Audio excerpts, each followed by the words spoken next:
Hey everyone, welcome to my channel. Today we're diving into the story of a loyal dog and its owner, prepared to be moved to tears, so buckle up. But fate didn't seem keen on giving him enough time, as Mom was already planning how to deal with the especially Gus, as a champion dog. His value was high.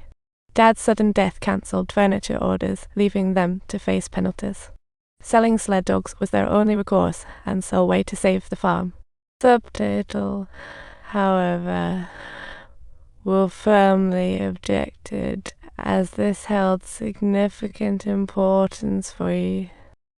Maybe it's not important anymore, maybe it never was, maybe I shouldn't even be here since Dad left. Every night Gus howled, the mournful sounds kept Will up all night. He yearned to help his family and dreamt of the free life in college. Deep down, he wanted to keep the farm and the dogs that Dad left him. Until one morning, a glimmer of hope shone through the curtain. He saw a race poster and completed entry form on the desk, never expecting Dad had never abandoned the race idea, and $10,000 would solve all their woes. Will's eyes lit up immediately. He excitedly threw on his clothes and raced to tell Mom about his racing plans. But Mom shot him down with one line, "I just lost my husband. Do you really want me to lose my son too?" Seeing Mom so against it, Will had to seek support from Uncle Ned, who told him that even Dad might not finish the race, let alone a rookie like him. But Will replied, "I've already ticked off all my dreams. We didn't have enough hope to live. I still haven't even dreamed of school. When I see these dogs running around, I feel life rushing back." Uncle still disagreed because there were less than 30 days until the race. They didn't have enough time for training at all, so Will begged his mom again. "I want to feel like Dad is still alive in my heart. But now I just can't feel it." Often, a man only needs a moment to grow, looking into his son's sincere and unwavering eyes. Mom didn't say it outright, but as night fell, she quietly asked Uncle Ned, "Do you really think Will can do it?"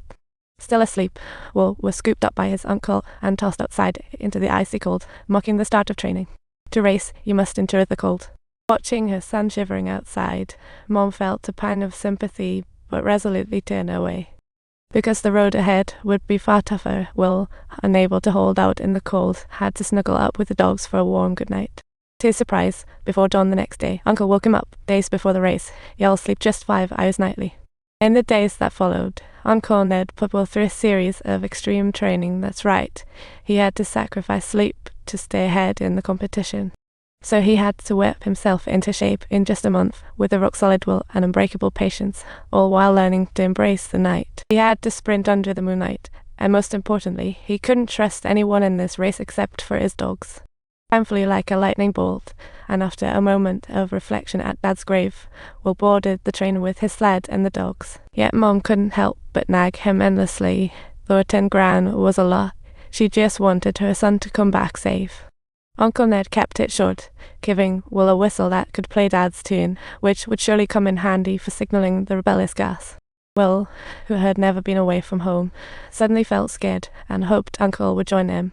Uncle could only advise him, "Trust the dogs, trust yourself." "I will do it. When facing fear, let the Creator guide you." So off he went, with Mom's worried yet hopeful gaze sending him off. He sat by the window watching the world slip away.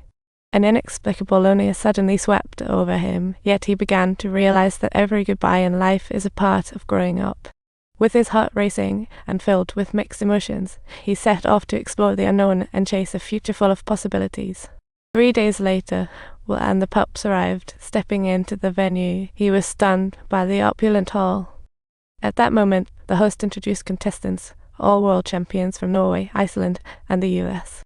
However, Swedish champion Bug appeared fierce and cunning, while Fat Haber organized the event.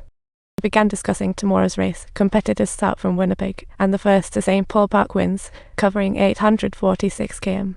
Just then, Will shouted, "I submitted my entry. Why don't you let me race?"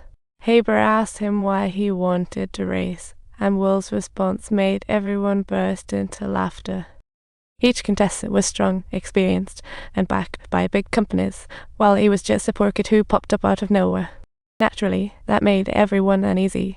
They were worried a kid might drop out halfway, ruining the race's reputation. So, Haber faked a late sign-up fee of $10, leaving Will with only $2 in his pocket, clearly just messing with him. Subtitle: just as he was on the verge of being thrown out, a newspaper reporter suddenly extended a helping hand. Haber initially had no intention of engaging with him, but the reporter directly threatened, saying that this young man might soon be competing against Germans in an upcoming race. He's already farther from home than you can imagine. Are you really saying he isn't man enough to race? What should he do instead? A race, or 200,000 angry readers? Pressured by the situation, Haber finally agreed to let Wool race.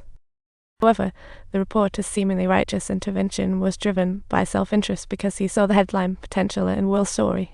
After all, everyone wanted to see just how far a 17-year-old kid could go. Even if he were to meet disaster mid-race, that would surely be big news, and as the sole reporter, he'd be set for a promotion. All the contestants and their dogs were staying in the same hall, and as soon as Berg's lead dog saw Gus, they started barking at each other. To everyone's shock, Berg kicked at Gus. But wait, that was just the beginning as he launched a verbal assault on Will, and the tension hit. If you enjoyed this story, make sure to subscribe to my channel because we don't want you to miss out on more exciting content.